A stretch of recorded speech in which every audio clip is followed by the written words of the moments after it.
Bear with me while we have a few technical glitches which will come up from time to time. But it's wonderful to be chatting. Now, I know my topic is wellness, relationships, and health and love and life and all of that. But I have to share something that was really funny that just happened. I posted the link to this particular interview.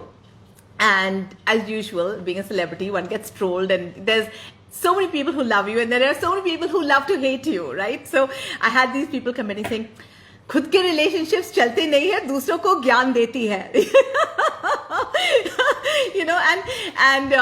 She's had so many failed relationships. Who is she to advise us on relationships? And I found that really funny. But you know what? That is not the first time that I've had comments like these pop up, right? Because it's true. A lot of people would perceive it as that. However, it is all about your state of mind. It's all about an attitude. It's all about how you perceive things. So I'm going to turn and flip a few things on its head out here during this wonderful interactive chatty session that we're all going to have. Let's start with the basic thoughts, right? Oh my God, she has failed relationships. Who is she to tell us about relationships? Okay, so let's tackle that one first. What defines a successful relationship? Come on, you're all reading this. What defines a successful relationship? Is it a beautiful, loving relationship? Is it the fact that you hung on forever and forever till death do us apart? Is it because you compromised your life and chose the happiness of others over yourself? What is it that actually defines what we call the perfect, healthy relationship? Okay, so to me, the way I view things, if something is not working out well for you, if for whatever reason two people are miserable in a certain relationship, and obviously we all get into relationships with this great gusto, right? We're so excited, we meet somebody wonderful and we're so excited to meet that person, and you think it's a forever, and we've all grown up on fairy tales, and we've all grown up with these dreams of Prince Charming and happily ever after. And of course, when you get married to somebody, you think I will show people how to do this right. Mine is the perfect marriage, right? We all go into marriage thinking that. And then for some reason, whatever reasons, it doesn't work out.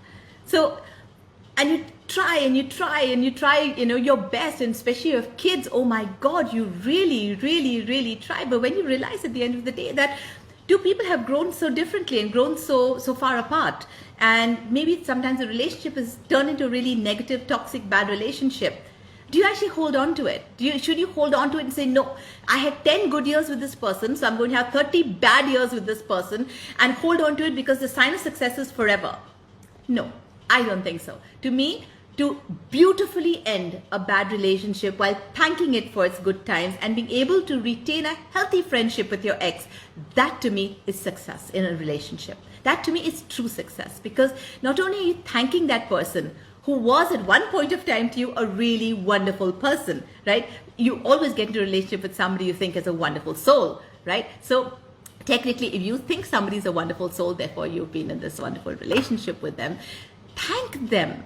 Thank them for the good times. Don't hate them because times changed, or because he changed or she changed and all of that. People do change. You are not the person you were at 16. You're not the person you are at 25. You're not the person you're at 40. Today, I'm like half a century old. I feel, wow, there's 50 years behind me of experiences.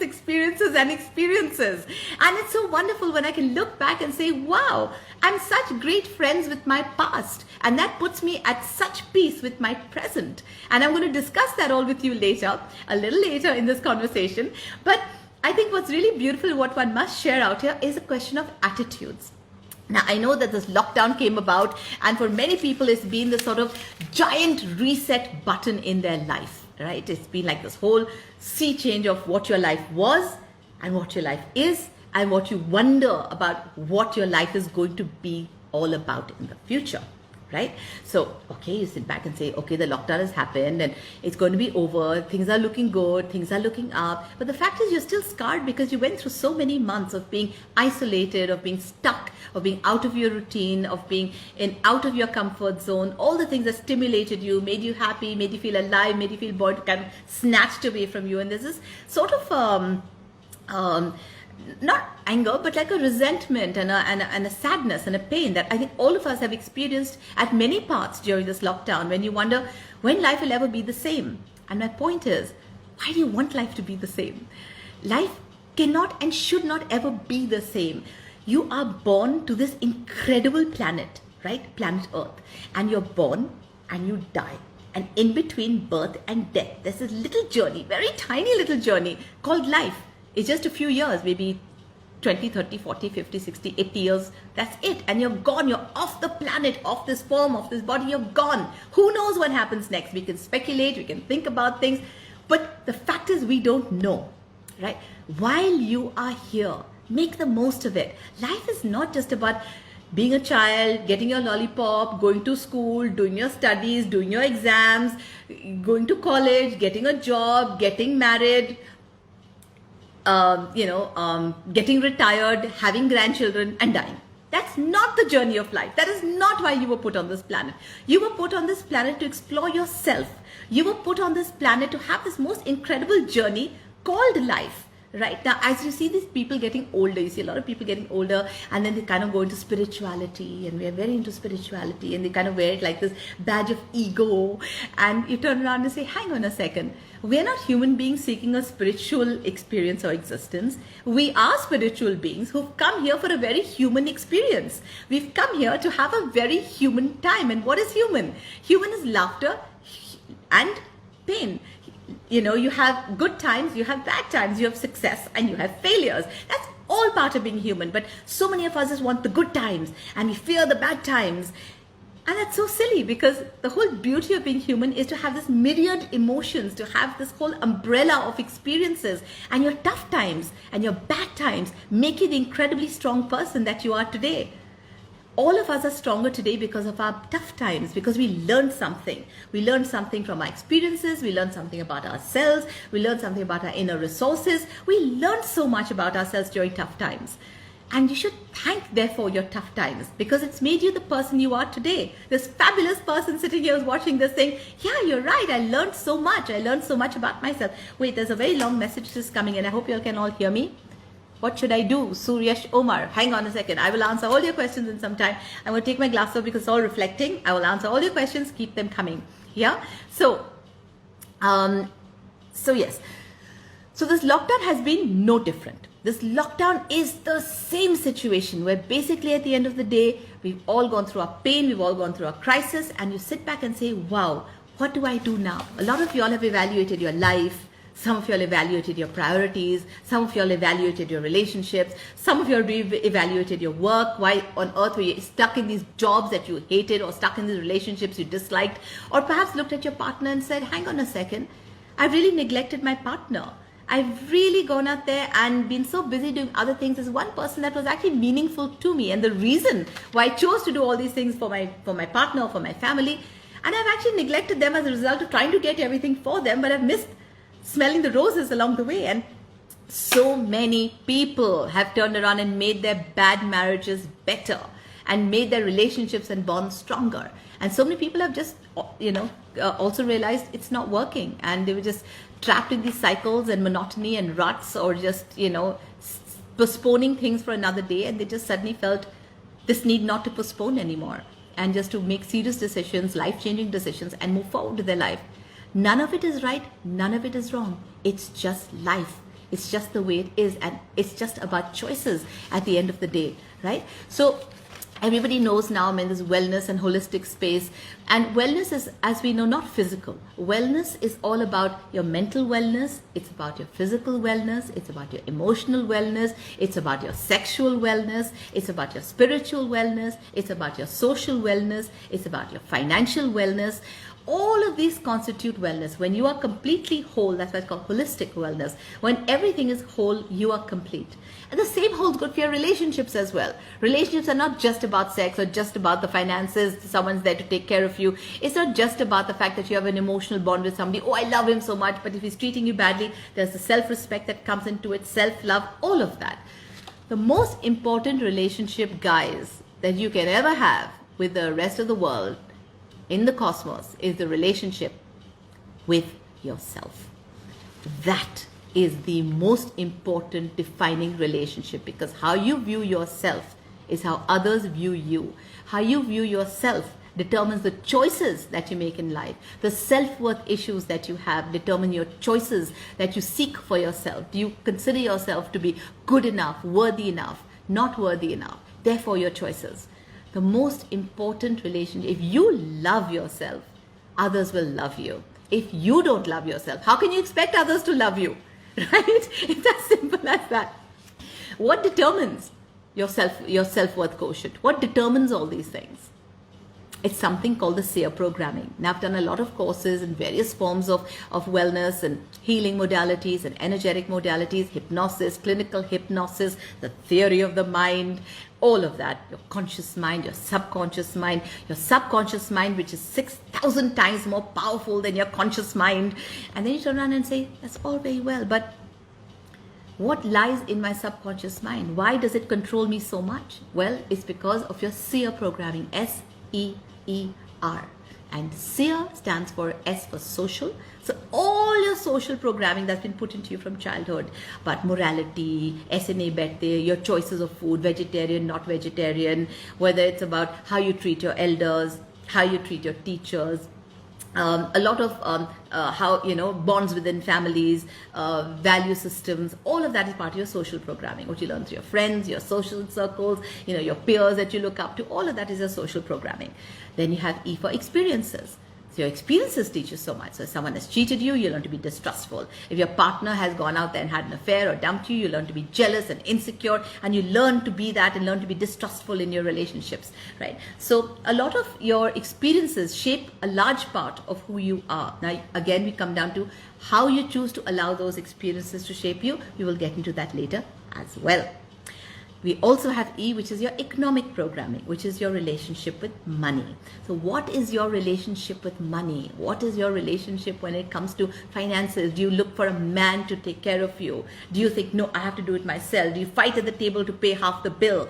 Do you consider very rich people to be bad people, immoral people, indecent people, which is a sure shortcut to your subconscious mind to never let you become super rich. Because if you look negatively at what is considered super rich, why would you ever want to be a negative person, right? So everything in our subconscious mind is constantly chewing away at what we do, how we think, the choices we make. And even consciously you may turn and say, no, I want lots of money. But if from childhood you've been fed things like money is the root of all evil, money doesn't buy happiness, rich people are greedy people, rich people are surrounded by fake people and chamchas. If you have those thoughts put into your head, whether you believe them or not, if you've constantly been hearing them through your childhood, chances are you'll have a negative attitude towards being a super rich person. Somewhere down in your subconscious mind, someone offers you money and says, take some money, and you'll say, okay, I'll take 10 crores. And then the person says, no, why don't you take 2,000 crores? And you'll be like, no, I don't want 2,000 crores. What will I do with 2,000 crores? That's again a negative block. You realize you have issues with money, because why would you not want 2,000 crores? No, but my needs are so much. But who says it's about your needs? Take it, go share it, go spend it, go increase the economy of the world, go to charity, build hospitals, feed the poor. There's so much to do, right? So start breaking all these patterns that have been fed into your SEER programming. R, I've forgotten the last R, which is religious programming, which is what, heaven and hell and, all the things that ye karo to ye hoga, wo karo to aise hoga, or marrying within the certain religion that, nay, our religion teaches us only this caste should be, this religion should be married into, etc., etc. So a lot of our programming, then therefore you feel guilty breaking out of that programming, you feel guilty marrying someone outside your religion, therefore there are guilt associations, and that leads to a whole bunch of complications, etc., etc. So please realize one thing, which is you are a sum total of your SEER programming. Therefore, any patterns that are going on in your head or in your life that don't serve you, deprogram. All those patterns that have been put in there have been subconsciously, chances are you don't even realize half the limiting belief systems that have been put into our brain. Consciously, for example, you may want to join a gym and lose some weight and say, I want to lose weight and I'm going to join the gym. And you actually make the effort to finally go there and finally put down the money. And the next day comes, you're like, no, I won't go today, I'll go tomorrow. And then again, you don't go, like, you know what, no, I'll go tomorrow and I'll do double exercise. Then you realize that at the end of your year's membership, you've probably wave, hi, wave. How sweet people are waving. Hi, everyone. I'm busy giving gyan right now and waving too. Okay, so why is it that you'll join the gym but you won't go to the gym? Now, all you women out there who are watching this, how many times have you heard in your life, दूसरों का सोचो, खुद का मत सोचो, खुद गर्ज मत बनो, don't be selfish, don't think of yourself. So many of you all think that way, right? Or even if you don't think that way, you've been taught that. So deep down in your subconscious mind, there are all these guilt associations when you do anything for yourself, because suddenly it's about, oh God, subconsciously you're like, I could use this time to do this for so and so, I could have done that for so and so, and or if I'm putting into myself, I'm being selfish, it's not nice of me, I'm spending 2 hours, half an hour going, half an hour coming, 1 hour in the gym, 2 hours just on myself. There's a guilt association. No, I think I'll do something. I'll go tomorrow. And you keep batting these things off. So that's how strong a role our subconscious mind plays in our day-to-day lives and our day-to-day choices, right? Very, very important. So, also you're fed all these things from childhood, right? Like about the color of your skin through all these ads, which are now being contested as to Fair and Lovely should not be saying Fair and Lovely, and we should be proud of our skin color, which I've always been. I love my tan. I go out, I put suntan oil, and people say, Kali ban rahi hai. And I'm like, Kali nahi ban rahi, main tan kar rahi hu, mujhe acha lagta hai. I like that color very much on my skin. I don't like being pale face. I tend to become that by staying indoors, but I run outside at every opportunity I get to go and get some sunshine and vitamin D and endorphin releases and all that comes with beautiful sunshine and the outdoors. So we have all these issues regarding our skin color. We have issues regarding our body size, that, oh, I'm not the perfect body size. Oh my God, I have cellulite. Oh my God, my fashion sense isn't up to the mark. Oh, my wardrobe isn't, oh, I don't wear high heels and that will look so sexy, but I can't carry them off. We have all these complexes and all these doubts and all these self-worth issues that are constantly coming up, which is fed to us by society in various forms and ways that this is beautiful, and if you're not beautiful, you will not be desired, and if you're not desired, you will have no love, and if you have no love, then my God, your life is over, right? And then at the same time, you look around you and you see people who, according to you, are not very attractive people, but they have really good lives, and they have husbands, and they have children, and they're happy, and you look at them and say, wow, there's not one type of beautiful. Everybody has a different type of beautiful. And everybody is so beautiful in who they are. How long do your looks last? How long do your looks last? They don't last forever, but who you are certainly will. So what you have to do is evolve yourself. Of course, take care of yourself. Of course, take care of your skin, take care of your health, take care of your diet, take care of all that, because you want to be the healthiest, happiest version of yourself, right? That is the objective. Healthiest and happiest version of yourself. And when you're healthy, it'll show on your skin. Your skin will glow, you'll feel good, you'll feel energetic. That itself will give you the impetus to be a different way in your relationship. Rather than being a sloth in your relationship, you'll be active and energized in your relationships. That itself will give new dimensions and new energy into your relationship, which itself will turn around and behave differently with you, because how you behave with someone is how someone else behaves back with you. Correct? So that's important. If you turn around and say, "Arey, idhar karo, udhar karo, jao udhar se, acha ye khana lagao," etc. Or if you turn around and tell yourself, "Please, could you put this out for me? Thank you so much for these dishes," and you see your staff smiling, realize that a smiling staff, especially all of us who have cooks, they go back into the kitchen and they cook. All that energy, if they're sad, if they're angry, if they're upset, all that energy is going into the food that they're cooking. And when you study wellness, you realize how important it is that whoever's making your food is in a happy state of mind. So very important, keep your staff happy. That's the first thing. Keep your staff happy, because they are around you and your energetic field constantly. If they're sad, if you're yelling and screaming and they're down and even sad and grumpy or just lethargic or sloppy, you know what? Change all those energies. Turn around and tell them, no, from today I want everybody to smile. Every time something comes on the table, I always say thank you for it.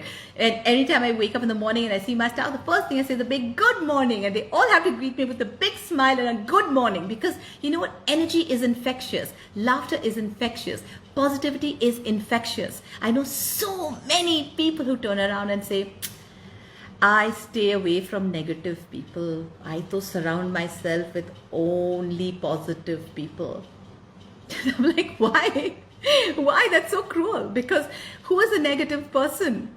A negative person is someone who is suffering. A negative person is someone who has serious pain and issues. That's why they're negative in the first place. And if you turn around and reject them and walk off and shun them and abandon them, you're adding to their problems. You're adding to their negativity. You're adding to their belief that, the world is crappy, the world is awful, and people are horrible. And you're adding to that belief. So go out there and shake your positivity into them. Why? Why, guys out there, do you imagine that negativity, their negativity, is going to overshadow your positivity? Why not turn and say, oh, there's a negative person. Let me go and infuse that person with my positivity. And that's what I always do. I always go out there and say, all right, there's a grump. Let me go and see how I can put a smile on their face. And it always works. And at the end of the day, you have people just smiling. And when that person smiles, everybody starts smiling. Wave. Oh, so sweet. Hello, Uday, who's joined in. Wave back to Uday. Very sweet. I love all your waves. And thank you for all your comments. It's so sweet. So yes, coming back to our programming, right? So there's so much that is part of our programming, fundamental belief systems that shapes who we are. So, for example, this whole concept of in a relationship, a girl is the victim if the relationship breaks up. No. Why would that be the case? A girl enters a relationship willingly, a boy enters a relationship willingly. Both of them hang out, both of them go for dinners, both of them have fun, maybe both of them have sex, both of them have families, both of them introduce their families to each other, form a friend circle, have fun, they're enjoying their time together, maybe they even live together. And they break up. Why is the girl the victim? She had fun, he had fun. She loved the sex, he loved the sex. She had, she invested into the relationship, he invested into the relationship. Both are equally sad, both are equally shattered. So why does the girl suddenly have the right to turn around and say, I was used? Why does the guy not turn around and say, I was used? Think about it logically. Why is the subconscious programming dinned into us that if a girl has had sex, she is used, but the guy is not used? He's as used as she is. Technically speaking, both of them have enjoyed each other, or both of them have used each other. But it can't be one enjoyed and one used, because it was a willing companionship, a willing togetherness. So we have to start learning to change the way we view things. And why? Because if you view yourself as a victim, if you view yourself as someone who was used, you're going to feel really shit about yourself. But if you empower yourself with saying, no, you know what? I enjoyed that relationship. I enjoyed it while it lasted. And okay, it didn't last forever. That's okay. I wanted it to. We both tried. We both wanted it to. It wasn't meant to be. That's okay. But thank you for the good times. And learn, from your experiences as to what went wrong and simply move on, right? Instead of holding on and negativity and you used me, and where does that even get you? It just gets you into a negative headspace, right? So these things are very, very important. Also for women, it's this whole thing of marriage is this final destination. Once I get married, life will be different. Once I get married, it's almost like some sort of ultimate thing that you achieved. And yes, maybe it was true once upon a time, it was a very big deal to finally get married, because then you were given away to the boy side of the family. You were not a burden to your parents anymore. And it was ghar ki Lakshmi udhar aa gayi, and it was more like bo jahan se chali gayi. And those are old, outdated concepts that, it were very valid for that period of time. But certainly not in today's day and age where women are working, women are earning, women have got equal rights, women are, at every single workplace, women are establishing themselves, and they, they go for girls' nights out, and they go for parties, and they're traveling the world in their girl gang groups. And the world's an oyster now. It's equal opportunity for girls and boys. Now, if you say no, it's still a conservative society, it's only conservative in your mind. There are so many parents who are very, very, come from very different backgrounds, but their children have just risen above it. And parents, for that matter, have chosen to empower their kids and allowed their kids to move forward. Please realize that every generation moves one step forward. We would still be a land of parda and sati and dowry.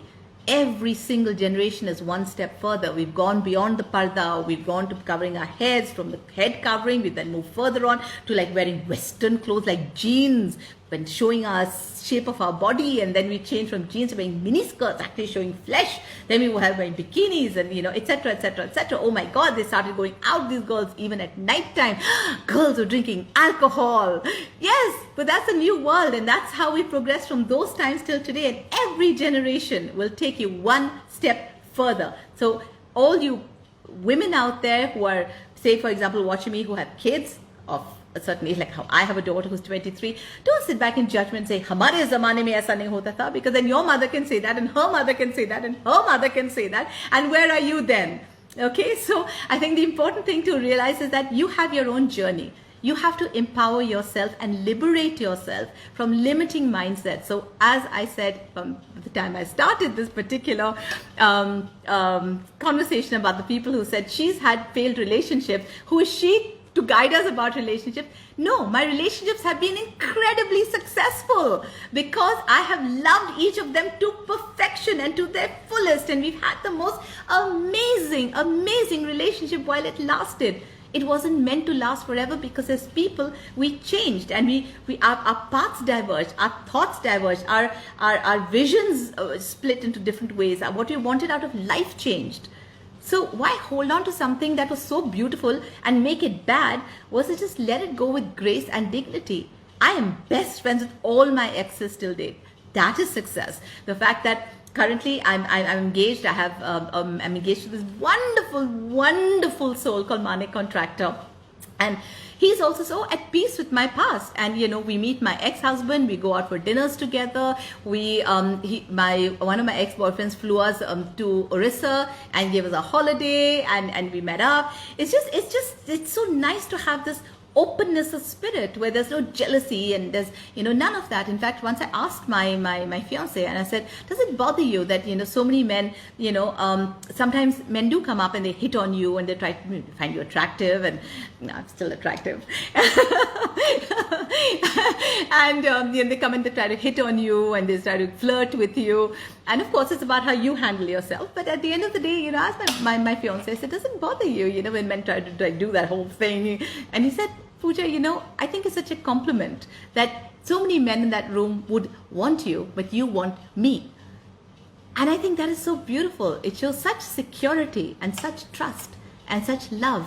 And it's so nice to know that he respects me. He respects how I can conduct myself and hold myself, and there's trust. And it's both ways. And I think what's the most beautiful thing in life is just to be able to be honest with your partner, open with your partner, and to also be able to simply be you. Yes, people come up to you and people are part of your past. It's so nice to be able to look at an ex-boyfriend and say, hi, how are you? And give them a big hug because they were special once upon a time. And that doesn't make them a bad person today. They're still good people. Somebody else loves them. Somebody out there thinks they're amazing currently. So it's not the person that's bad. It's your relationship with the person that wasn't good anymore. But you can turn everything into a really healthy new friendship, and you can build new bonds with old people and take your life from strength to strength. Why do you want to live there thinking that one was bad, this one is shit, that one was an ass, that one was a joke? Whose mind is polluted? Yours. Does that person even care? Chances are that person has moved on and doesn't even give a damn anymore, right? Who's living with all that? Who's living with the demons? You are. What's the point of it? So very, very importantly, go out there and be at peace with your past. Call up your ex, say, hey, just want you to know it was wonderful while it lasted. Thank you. Maybe it'll shock the socks out of them. Maybe they'll turn and say, what happened to her? Oh, I think she likes me. I think she's still hitting on me. Let that be their thoughts. Let that be in their head. Turn around and say, I just want to thank you. There was really good times. I know it can't last forever. It didn't last forever for whatever reason. I really hope you're happy and I wish you well. And I hope that whenever we look at each other or meet each other ever in the future, whenever that be, that we can look at each other with great love and respect and thank each other for the good times and give each other a smile. It's as simple as that. And suddenly you're free. You're free of the baggage. You're free of the weight. You're free of the hurt. You're free of the pain because it doesn't exist anymore. You've seen it with a different perspective, right? These are really important. In fact, it's like Martina Navratilova. She was asked at 43, she was asked how do you maintain your fine game and your focus and your physique? And she turned around and said, the ball doesn't know how old I am. The game of life is not played on a tennis court. The game of life is not played in your homes. It is not played in your office. The game of life is played in 6 inches. 6 inches, which is the area between your ears, right here. This is where the game of life is played. So, all of you out there, remember, it is the way you think that shapes the way you feel, which shapes the choices you make, which then shapes the reality you have.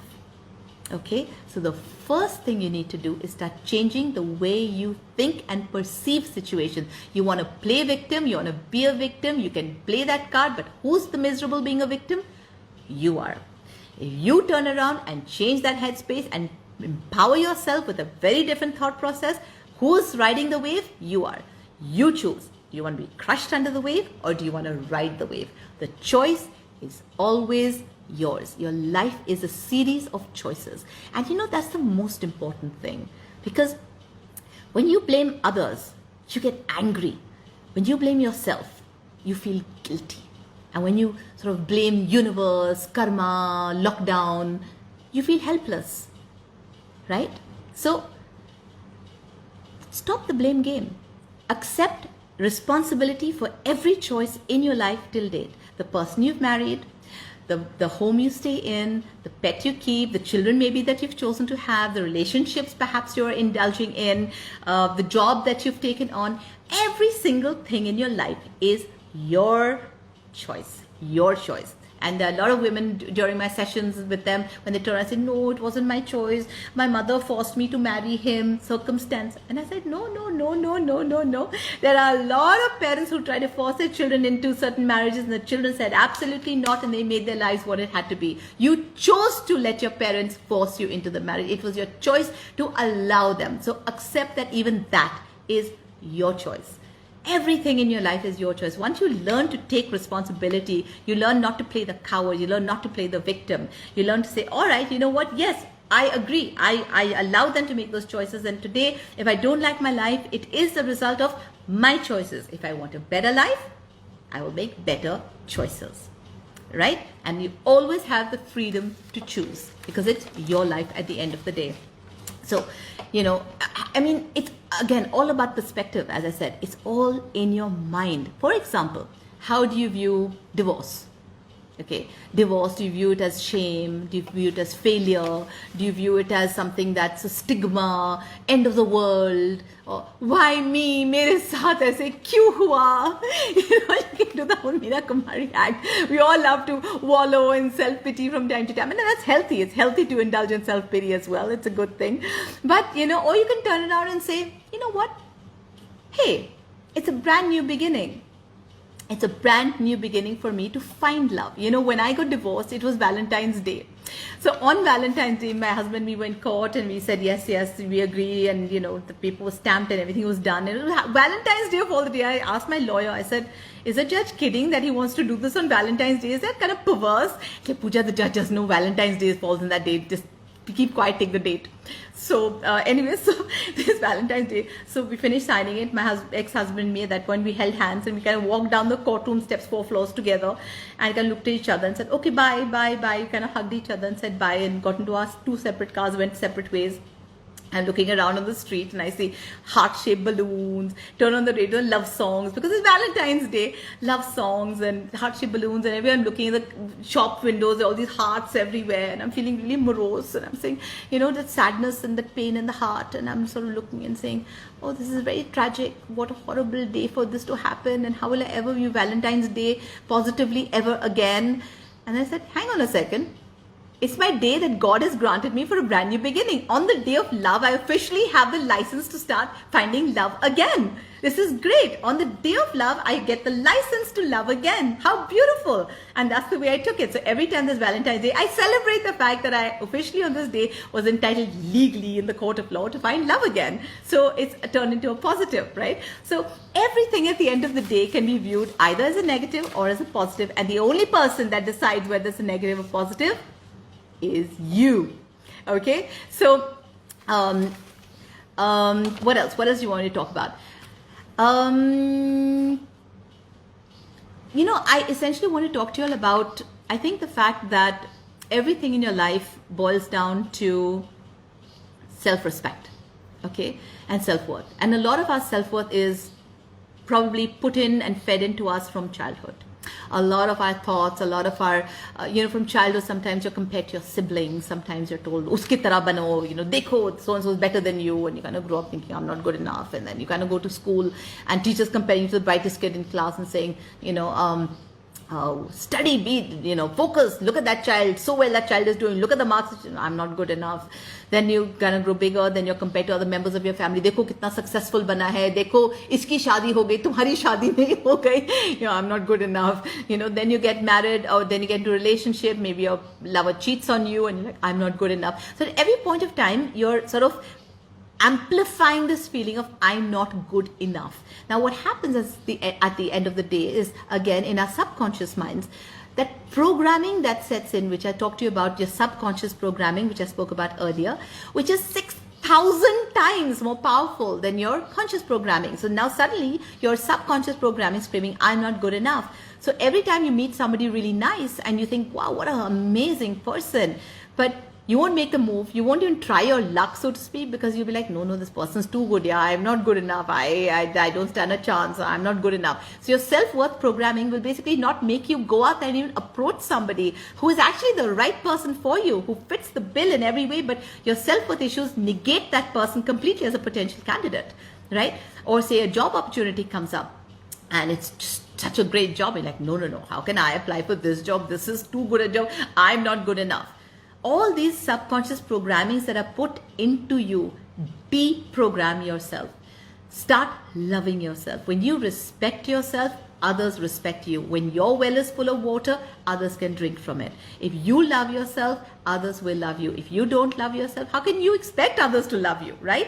So the most important thing, guys, out there is self-worth and self-respect. Work on it. A lot of us have these issues. If you look at your relationships, if you look at the way you've lived your life, the choices you've made, you'll realize somewhere down there are deep self-worth issues of not being good enough, right? And it's so important for all of us to start thinking differently.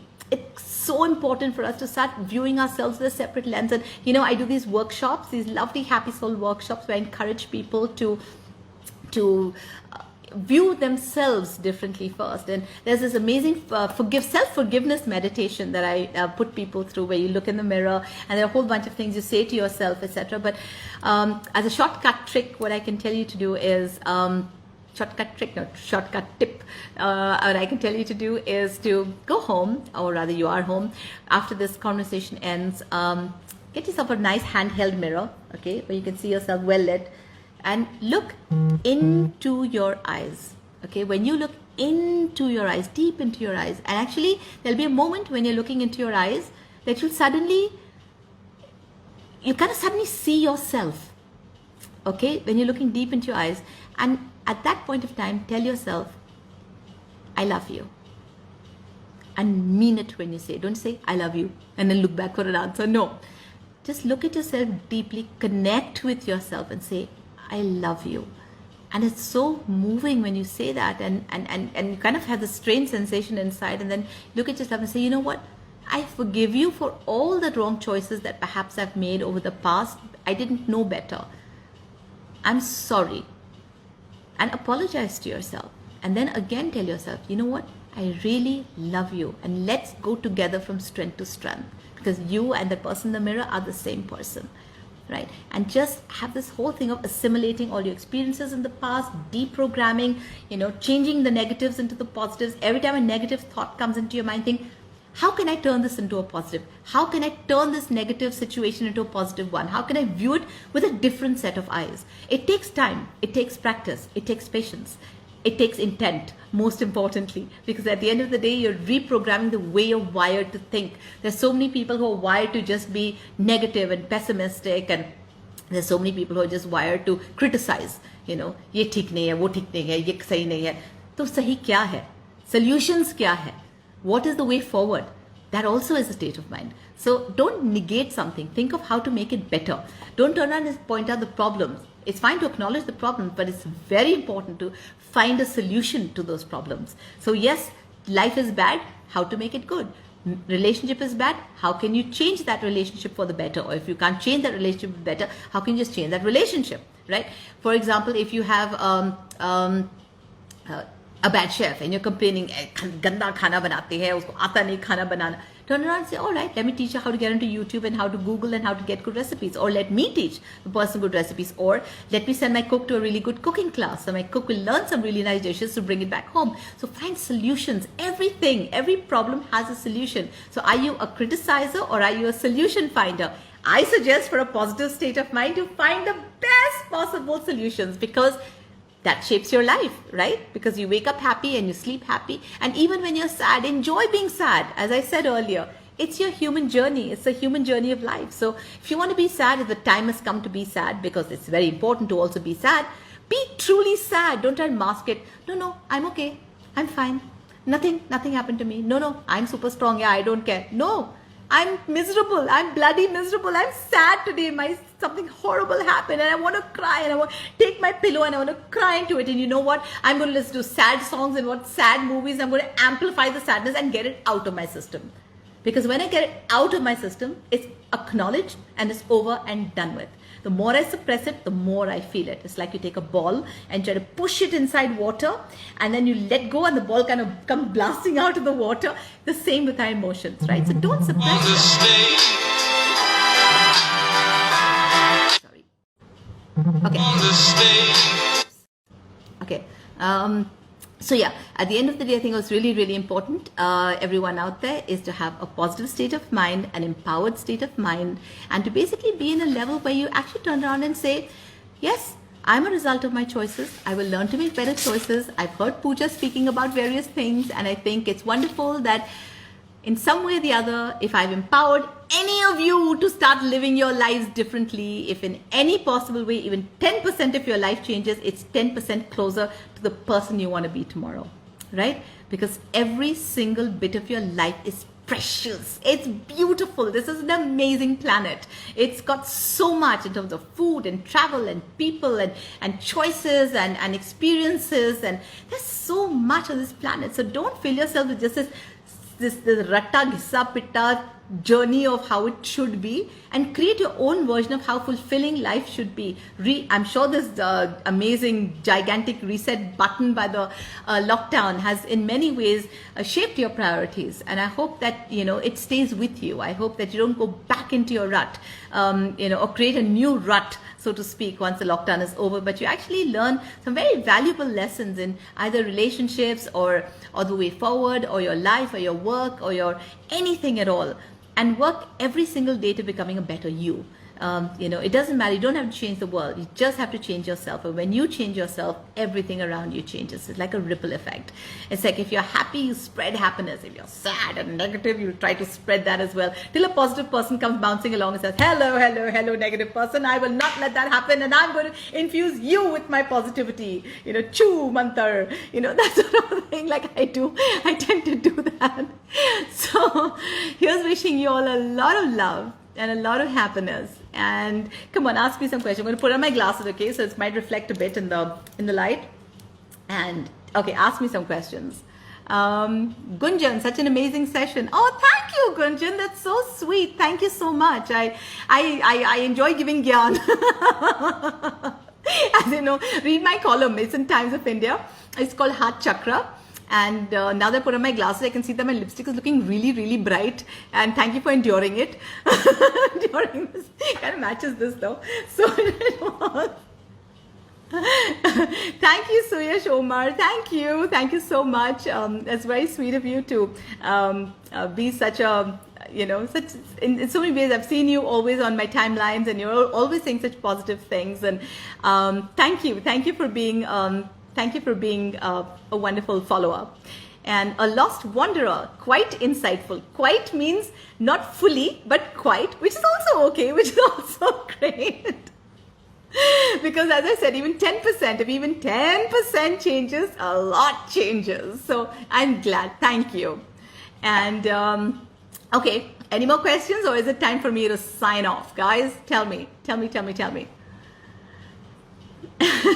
A lost wanderer having a good laugh, I can see. All right. Okay. Any more questions? Anybody want to say anything? I won't be able to scroll down all the way. So loving it. Just wondering if you play therapist to your friends and family. Oh my God, Kalpana, I try. But ghar ki murgi dal barabar, as they say.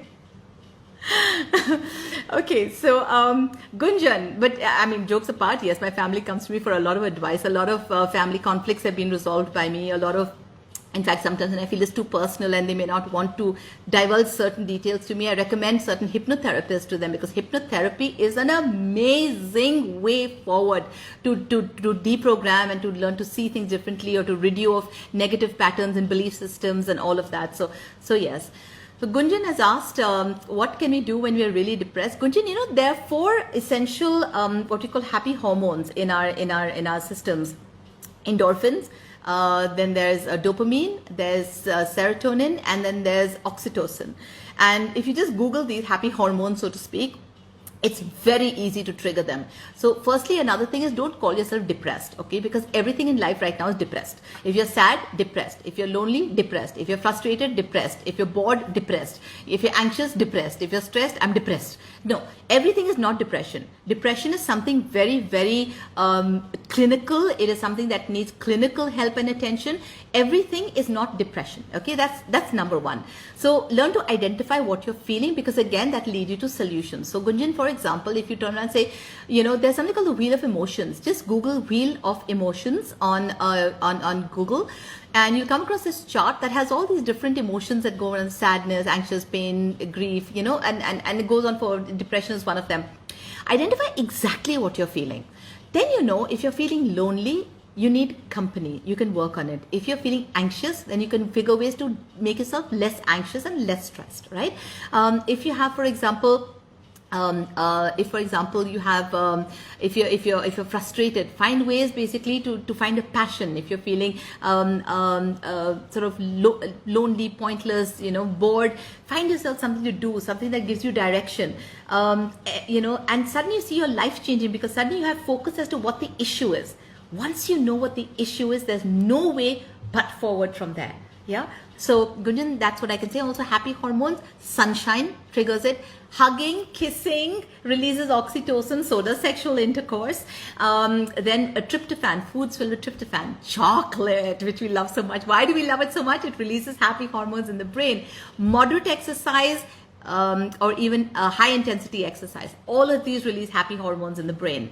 Then you have various ways, like you have various essential oils, for example, which release certain scents that affect your limbic system, right? Which send messages again into your brain. Now, again, I'm going to plug Happy Soul and say, please go to my website, www.happysoul.in, and buy yourself some really nice essential oils and candles. We have Happy Soul candles that make you happy. Okay, so another thing, go out there and get uplifting candles like lemongrass, which Happy Soul makes, my company Happy Soul. So go out there and get that too. I'm going to enjoy that. So I'd love to see your orders coming in. It's my pet project. It's my baby maiden venture, and I'd love to see you all on my website, shopping away, happysoul.in.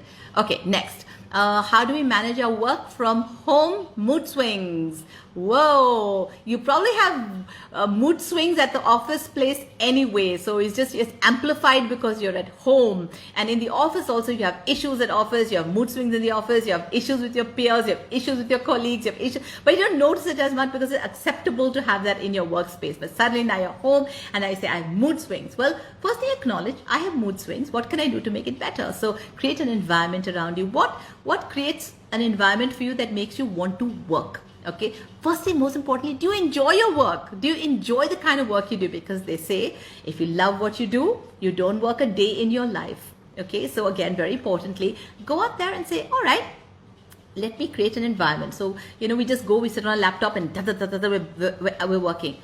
Put some nice music, light a lovely candle, you know, create a certain sense of energy and space, you know, prepare something really nice that you're going to look forward to in your lunch break. You know, create your day. So it's not just about work and tired and home and I'm still home and I'm exhausted. Abhi khana kha lo, abhi chalo TV dekhte hain, acha chalo so jao. What a boring day. Okay, the same day can be so different. You wake up in the morning, you do your breathing exercises. You firstly wake up and you stretch and you imagine 10 good things are going to happen to you in your day, and you're like, okay, these 5 things, Chalo, I've planned for the day. Then you prepare what you're going to have for lunch. You have something to look forward to. You create your environment where you're going to work, and you're like, okay, this is nice. It'll take effort. It takes effort initially, but later what happens is you put a flower somewhere, you put, just things of aesthetic value, and suddenly your place starts looking better. You enjoy being in that space a little more. So your environment is important, then your headspace is important. So once your environment is nice, you turn and say, what can I do with my headspace? So let me, plan certain things in my day that will keep me active, motivated, happy, right? Very importantly, gratitude at night. Just write a gratitude journal every single night. 5 things, just 5 things that happen in the day that you're grateful for. Write every single day, but just before you go to sleep, and shut the book, and don't look back every single day. It could be, oh, I had an amazing meal today, or I had an amazing conversation today, or I'm so grateful I have my parents still alive. There's so many people who don't have parents, or I'm so grateful I have a TV. I'm so grateful I have a phone. That lovely quote, I cried because I had no shoes till I saw a man who had no feet. Right? So again, very, very important to count your blessings. Yeah, please count your blessings, because suddenly you realize how much you do have in your life, and you're overwhelmed sometimes at the end of the month when you look back at the books. At the end of the month, look back at all the gratitudes that you felt over the last month. You're like, wow, I had so much to be grateful for, and suddenly you feel really good about your life, because so much, we focus so much on the bad, we focus so much on our fears, we focus so much on the negatives, we forget to appreciate the positives along the way. One thing goes wrong and you go on and on and on and on and on and on and on thinking about it. It's like this very nice thing about Charlie Chaplin. So Charlie Chaplin went on stage and he told a joke, and everybody laughed. Charlie Chaplin. And then he repeats the joke. Half the audience laughs again, like how funny he repeats the joke. Then he repeats the joke again. And at this point, maybe 20% of the audience laugh, a little confused, like what's going on. Then he repeats the joke again. 10%, 2% people like, ha ha ha, like, oh, this is a little weird, now it's getting strange.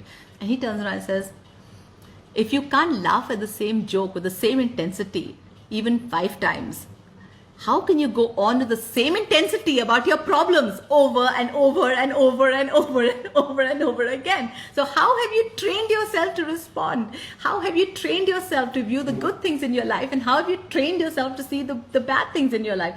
It's all about your training. It's all about your programming at the end of the day. Start training yourself to see things differently. Feel as passionately about the good things as you do about the bad things. It's so simple, but we've just programmed ourselves to focus on the kharab cheez. Ye nahi ho raha, ye nahi ho raha, ye nahi ho raha, acha ho gaya, chhoro. You don't say, wow, it's happened, wow, good things. No. So it's all in our brains, guys. So let's start viewing life differently, viewing how we respond differently. Okay, I'm going to take just 2 more questions and then I'm going to sign out. Suresh Omar, octagonal specs are cool. I know, I thought they were really cool too. I like them. I keep experimenting. My daughter, once I got something with little pink hearts on the side and she was like, Mama, how old are you? What is the obsession with these stupid pink hearts on the side? And I think they wanted to throw them. They took a couple of my belts, some Ed Hardy belts that I had. And they were like, Mama, this is so old. They took my belts and tossed it in the bin. I think they got rid of my glasses as well. So thank you for appreciating these ones. All right. Yes, Lost Wanderer, flowers and candles sound soothing. Most welcome, most welcome. There's so many other ways. In fact, if you go to happysoul.in, which is my website, you will also get lots of blogs. A lot of blogs are out there from, the importance of an orgasm to simply, how to make yourself feel good, 7 ways to exercise, great diet tips, to feel fitter, better. There's so many blogs. Just read a couple of those blogs also. Yeah. Okay. Great. So anybody else with any other questions at all? You're most welcome. Krutijman, you're most welcome. What sort of parent I am? Exactly this. I'm exactly this person at home. I don't believe in controlling anybody. I believe in guiding my kids, not controlling them. So I will guide them. I'll tell them what I feel is in their best interest now that they're of a certain age, and it's their choices. And of course, if they fall flat on their faces, it's because a result of their choices, and they will learn from their choices. Their experiences will make them stronger, but I'm always there to help them get up, pick up the pieces, and to give them a hug and say I love you, and life moves on, right? So I think that's the most important thing. What else? What else? What else? What else? What else? What else? Archimedes principle. Thank you so much, all of you.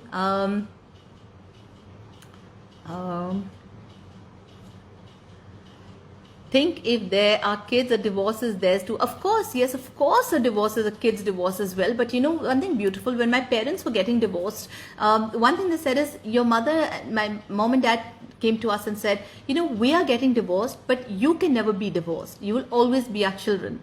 You know, we will become ex-wife and ex-husband. You will never be ex-kids. So I think that was really important for us to know that the divorce was between them because it wasn't working between them, but it would always work between me and my dad and me and my mom because they loved us, and that was unconditional and that was always there. And I think the most important thing for parents out there is to always realize that if they reach a point where their relationship isn't working and their marriage isn't working anymore, that the kids shouldn't be the victims of it. Yeah, it's perfectly fine to move on, but it's not okay to inflict pain and sadness onto your kids. That's unnecessary. So say for example, if you have a bad equation with your husband, and you know, at that, when you get divorced, at that time it's bloody painful and you hate each other's guts, and that's the reason you're getting divorced, is because there's so much anger and anxiety and issues, etc., in the first place, right? So all you turn around and say is, whatever it is, let the kids not be dragged into it. So with me and my ex-husband, always let the kids visit the other parent, speak well of the other parent, in fact praise the other parent, make sure the children grow up with a healthy respect for both parents, because when children respect their parents, they grow into respectful individuals and adults, and wholesome. They are less fractured when you actually turn around and speak well of your partner, when you turn around and actually you don't basically have to put your crap onto them. Yeah, and you know, a lot of people say, oh, think about your kids when you're getting divorced. My point is, you should think about your kids when you're married as well, because so many parents, for example, indulge in so much of foul language at home and screaming at each other and shouting at each other, and the kids are watching mama doing this and papa doing this and mama doing this and papa doing this, and doors being slammed, and you know, irritation, anger, sadness, pain, someone crying, somebody shouting. That's equally traumatic for the kids, you know, and that's in fact more traumatic because in their day-to-day life, they grow up thinking that's normal, or they grow up thinking that's a dysfunctional relationship, or they grow up disrespecting their parents because suddenly it's about like, oh my God, my parents are behaving so badly, or oh my God, mom is crying, dad's hurting mom, mom's hurting dad. You know, that's far more traumatic for them. So I would say, if things aren't working out, you know, again, whether you're in the home or outside the home, speak well of each other. Don't expose your children to your problems. You know, these are your problems. And at the end of the day, whether you choose to stay in a relationship or you choose to exit a relationship, make that about you. Don't take it out on your children. Allow your children to meet the other parent. Allow them to have fun time with the other parent. Encourage them to have good times. If they have issues coming up, help sort that out for them. Your first priority should be those children, because they didn't want to be put on the planet. You put those kids on the planet. You wanted those kids. You put them on the planet. You have a responsibility to make sure they're emotionally wholesome. And yes, at the same time, you also have a right to your life. You have a right to your choices. You have a right to your journey. You have a right to your happiness. But at the same time, you have to be responsible about making sure children are in a very wholesome environment. Yeah. Vinita Nagra, my kind of girl, so positive. I love you, Vinita. Thank you. Love you too. And what else do we have?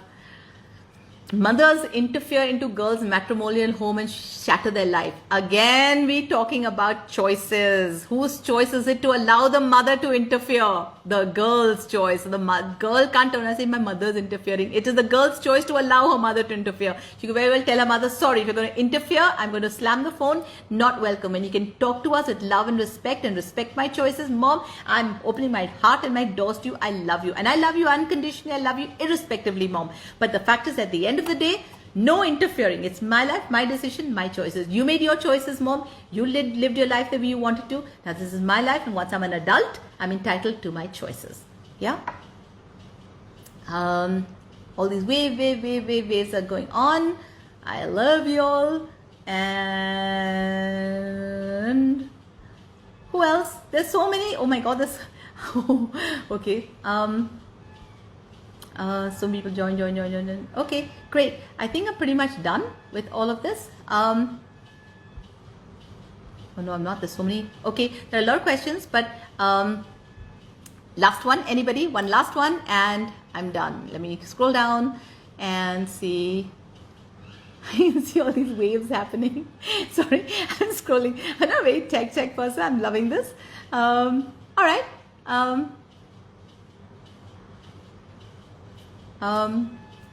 Okay, I think I pretty much sorted it, right? How can one deal with negative thoughts and toxic people? This is my last question I'm going to take. I have discussed this earlier. There is nothing like a negative person and toxic people. They're just people who are hurting, they're in pain, and they need help, and they need love, and they need nurturing, and that's what they need. And as I discussed earlier, don't turn around and say, I'm going to just surround myself with positive people, because that's very selfish of you. You should turn around and say, everybody is welcome, because everybody is a good person. And at the end of the day, why does my positivity not outshadow someone else's negativity? Go out there, everyone, and be the bringer of joy to everyone else's life, right? If people are mean, if people are negative, that's their problem. They're hurting. They're in a bad headspace. You do what you can do to create a positive impact in the world, whether it's with people, whether it's your environment, whether it's what you're sending out as energy. I walk into a party and I'm laughing and smiling, and people just come and say, hi, can I come talk to you? In Goa, there are foreigners who just walk up and say, it's so charming, you're just laughing all the time, and things like that. It's your energy is infectious at the end of the day, and you should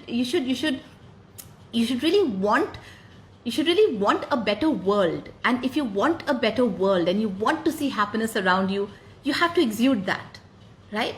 So you can't be there as a negative person saying, why is the world so miserable? Then why are you so miserable, right? So just change you change the world automatically. And that's the last thing I want to say to everyone. The power lies with you. So believe in your inner power, guys. I love you all. It's been wonderful chatting. Lots of love to everybody, and bye.